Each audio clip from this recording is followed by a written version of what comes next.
Hello, my friends. It's Bradley J. Today we have a different broadcast. Today is the day I'm going to unveil the secrets of the Bradley J wallet. That's right.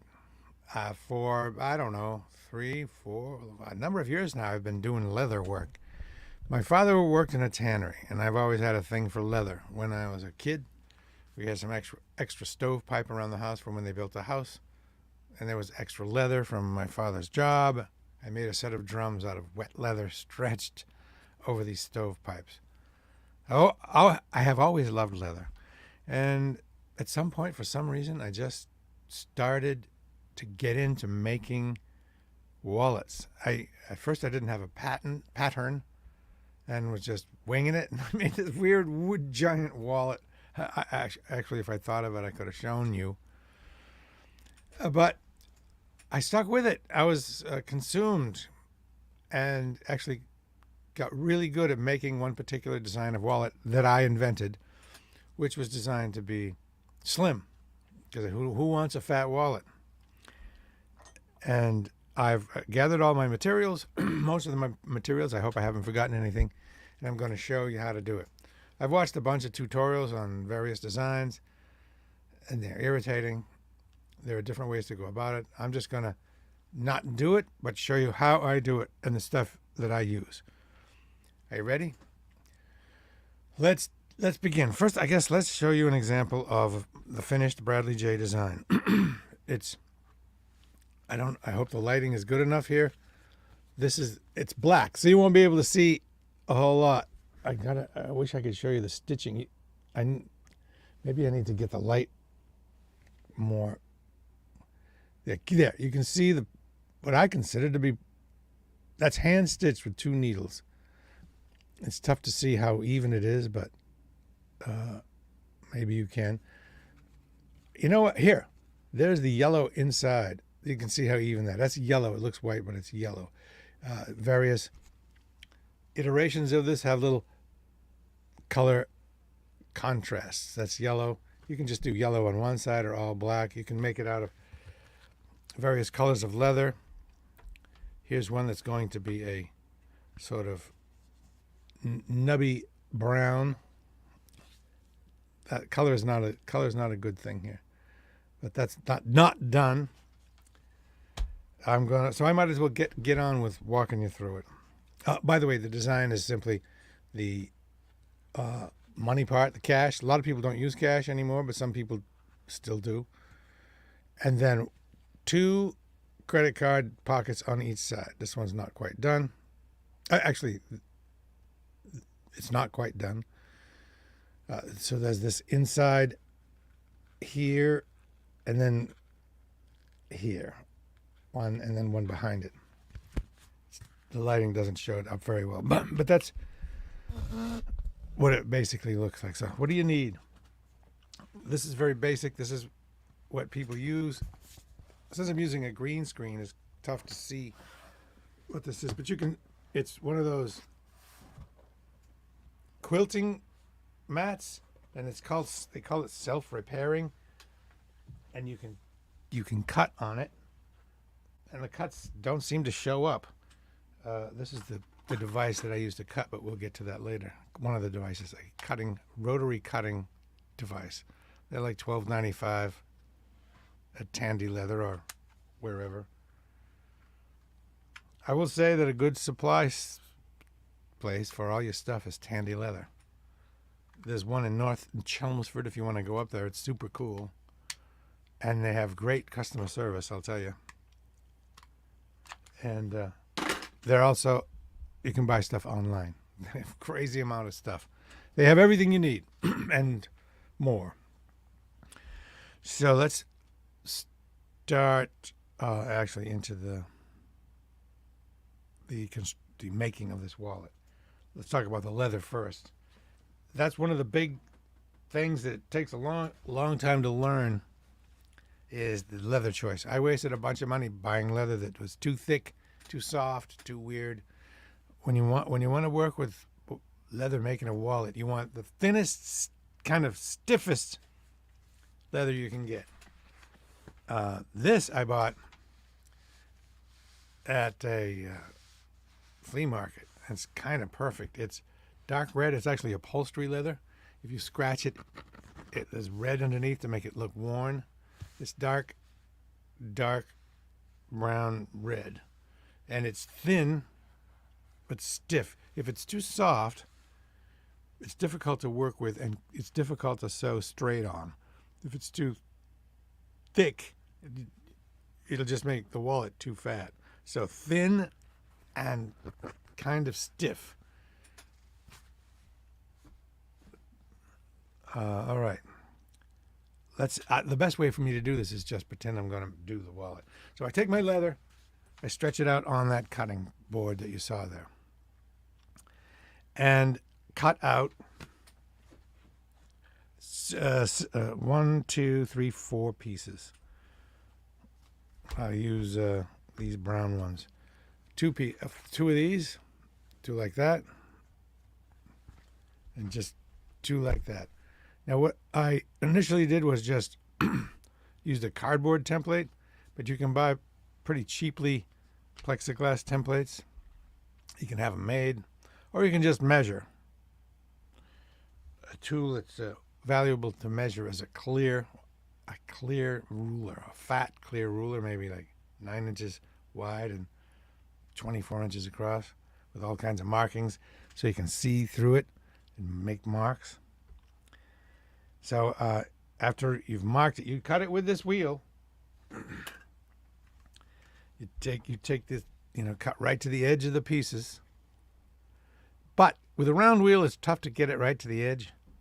I mean, you can go overboard and overlap, but that's kind of wasting leather. So you can get this Japanese cutting knife to get it right to the edge, like to get the corners. So you cut these pieces out. You cut these pieces out. You get 4 pieces. And the step that sometimes I forget, which is a bummer, is to put the slots in the leather. I made a heavy leather template. The slot is just one of the credit card slots.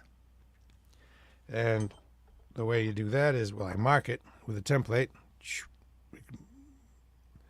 Actually, no, I don't mark it. I just put the template over this. And there's a punch right here, which you can get at handy.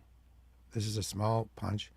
Punch 2 holes in each of these.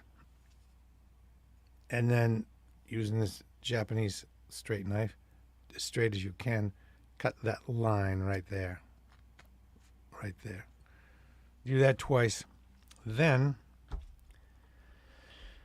you take those pieces that you've cut out and attach them to the first of the big piece. And I'll tell you how to attach them. So you see you have this big thing here, and you place this one that you put the slots in here and attach it. How do you attach it? Can you see that this is going to be, and the way I do that is with double-sided tape. People use glue. I hate glue. Glue's messy. Glue's stinky. It's nasty. Double-sided tape. Cheap. You put it on, and then take the backing off, and then stick it right on. Do that to both sides. Then, and this, I haven't done this in a while. Then you need to stitch those together in the top, at the top. And the way you stitch is, so we're going to be stitching these together, and you got to mark a straight line. And the way I mark a straight line is I got them stuck together, and I put them on the edge of my clear plastic ruler, and I draw actually a line with a device here.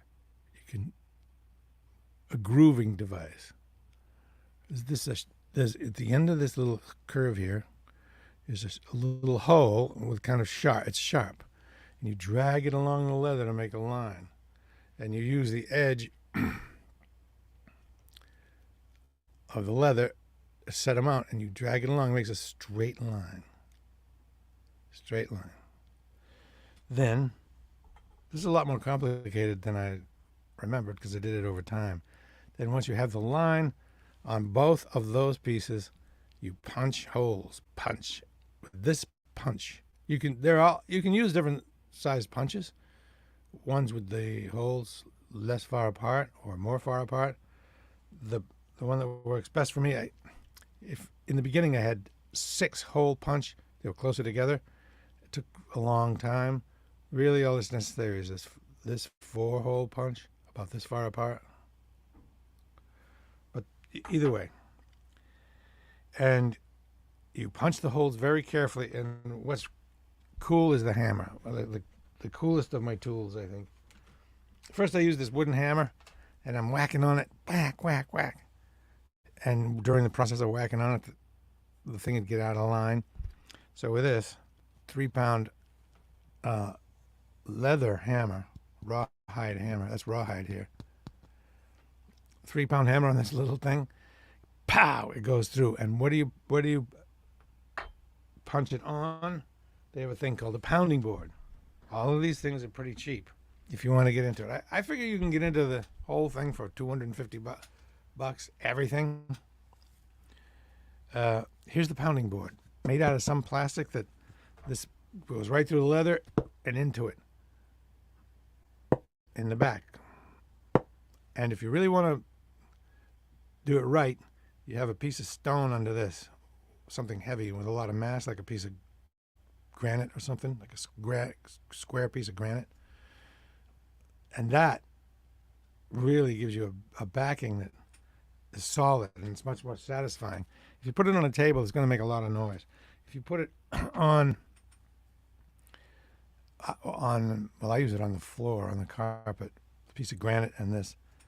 It's also helpful to have a headlamp, like a hiking headlamp, to see what you're doing. So after you punch those holes, you sew them. And the sewing part is the part that takes a lot of practice. It does take a lot of practice. And one thing you do need is a stitching pony. Also cheap and primitive. It's basically 2 pieces of wood with a screw. And you put the wallet or the pieces you're working on. I think I'm going to sneeze. Please God, don't let me sneeze now. Put it in it. You need 2 hands. You put it in there and you tighten it down. You put these parts under your legs so that this part is up here where you have 2 hands. Now you have those holes stitched. Those holes punched. And then you take 2 needles, blunt saddle stitching needles. Google how to saddle stitch. I'll show you basically, but saddle stitch is so cool. It's a needle, and you get a piece of thread, and you put the needle at each end. And you don't just put the thread through the needle. You put it through, and then put the needle, make the needle go through the thread like that. And that's what keeps it tight on itself. You do that to both sides.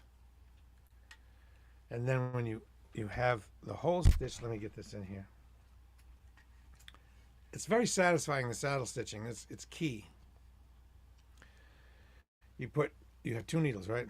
So you put it through both the holes. And then you put it through this way, put 1 needle through this way, put 1 needle through the same hole, and pull them tight. Then you put a needle through that way, and the other needle through that way, pull it tight. Look up saddle stitching how to, and you will see a more detailed description of that. So you get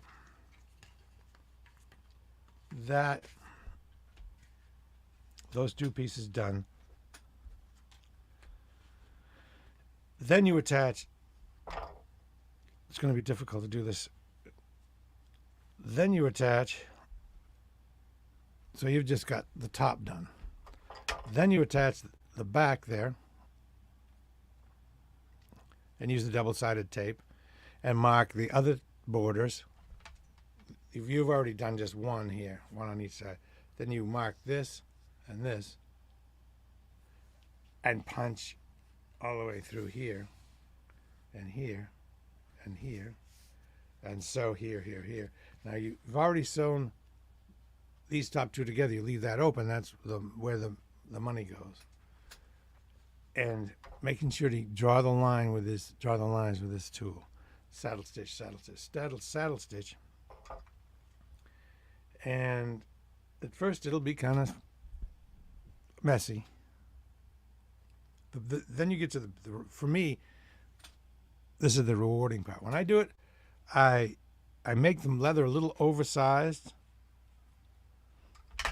and leave a pretty fat distance between the stitch and the edge. Like when you see this here, the stitch is really close to the edge. How do I get it? There's people that are marvel at how I get it so close to the edge, right? And so even. Well, when I'm initially stitch it, it's not so close to the edge. The space is probably 3/8 of an inch, maybe 3/8 of an inch. And you take very carefully, and this is where the see-through ruler comes in.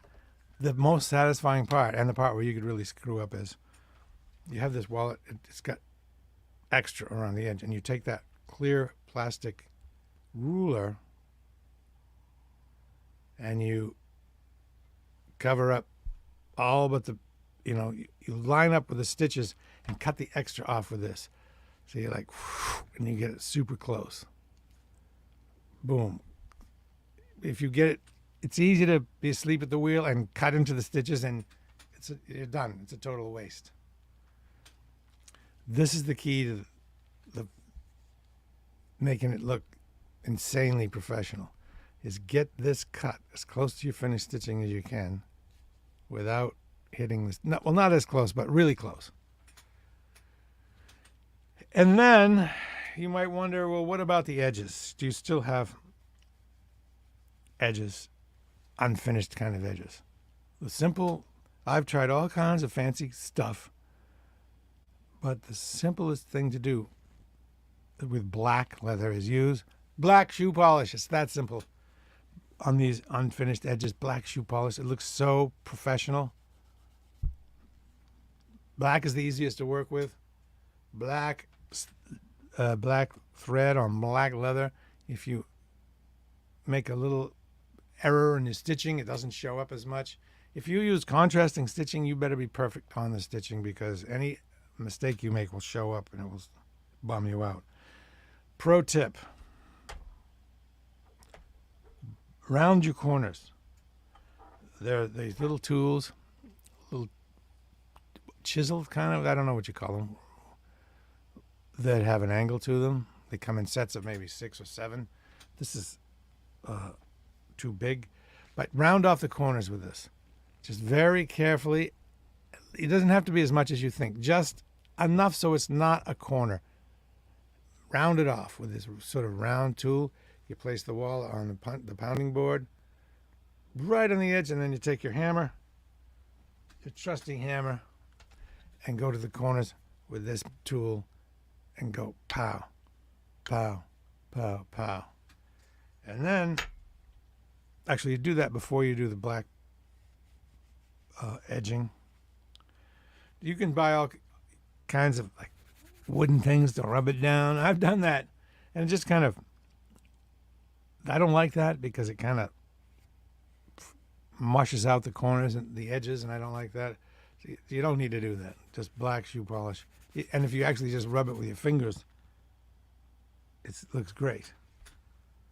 It took me a long time to perfect this, and a long time to get good at it. I'm surprisingly good at it.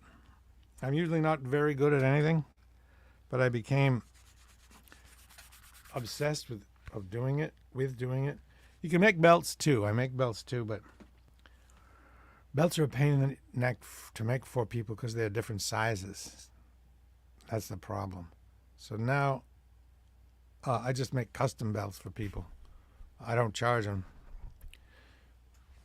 That's a lot of work, and it's kind of expensive because you got to buy the buckle Whoops.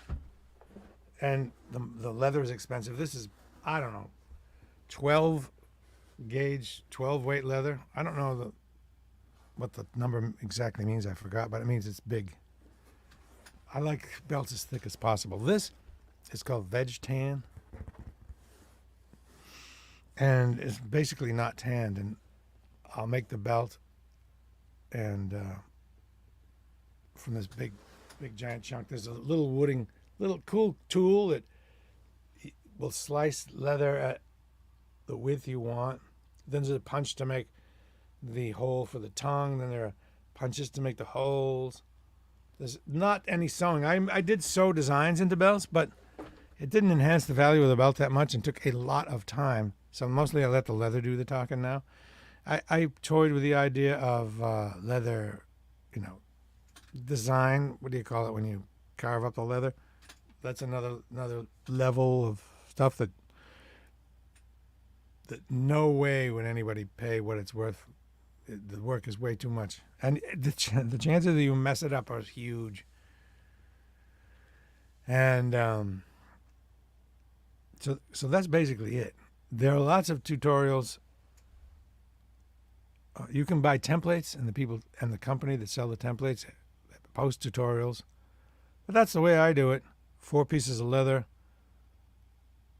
just the punches. I really think you could get into it for about maybe everything seems to be about $12. This hammer was more. This is a 3-pound hammer. Good name for a band. Actually, there is a strain of weed called 9-pound hammer. This is 3 pound. A 9-pound hammer must be a heavy hammer. This is 3 pounds. I don't know how much that is. Maybe $50. That's a lot, but it's really cool. This stuff is like approximately the figure that comes to head is $12.95. I have no idea.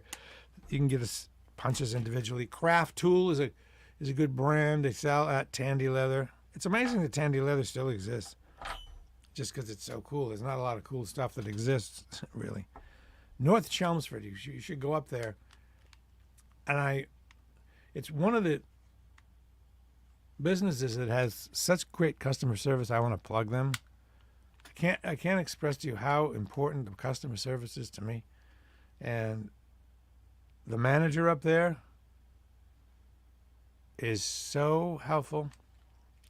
You got to go up there and poke around. Don't just poke around a little while. Spend a complete hour and a half in there asking them about everything. What's this for? What's this for? They have kits, but you don't want a kit. Now, I know that this tutorial is not really enough.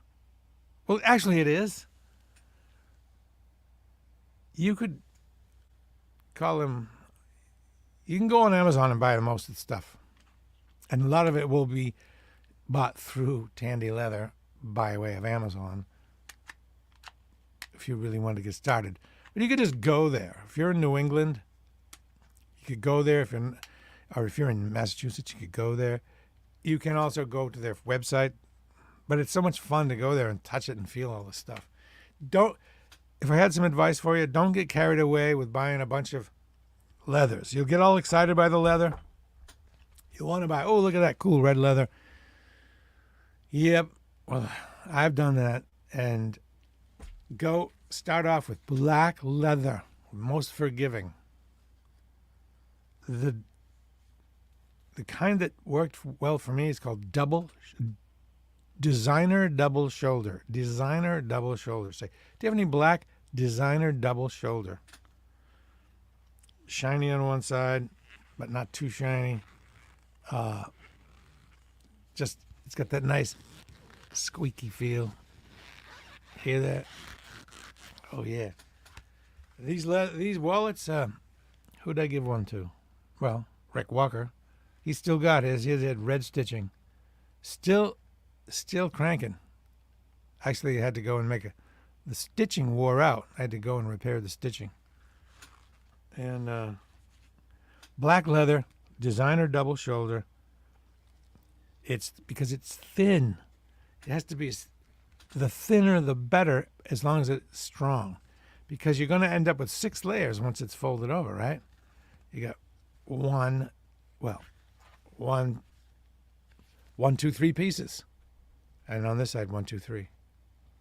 And when you fold it over, that's 6. So there you go.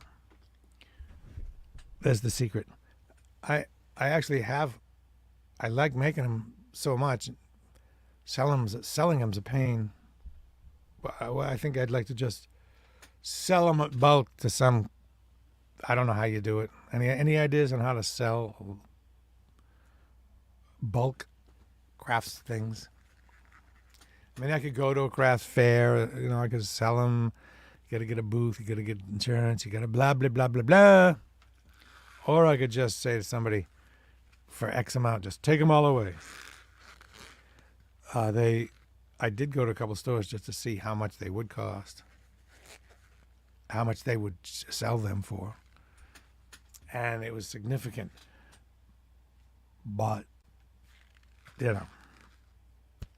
let me know if you have any ideas on how to bulk sell these things, because I like making them. I tell you what, when I'm watching TV in the evening, if I'm doing that, I'm not drinking beer, so it keeps me occupied. I guess that's it for today. Let's see. What do people say? Good morning. Yes, good morning. Bonus days? What's that mean? Bonus days. Yes, trust me. Every day is a bonus day. Reagan Bultz is on the shores of the St. Clair, from St. Clair in Michigan. And Lou, intrigued with that fatigue look, precisely dressed is best. Lou, you are a wild man. Crafty little devil you are. Crafty little devil. Lou, thanks. Now I have to work on music. I have to finish this album. I put away all this stuff that I took out to show you how to make a wallet. And I have to now finish this album, man. All right. That's all. I will talk to you probably tomorrow. Bye-bye.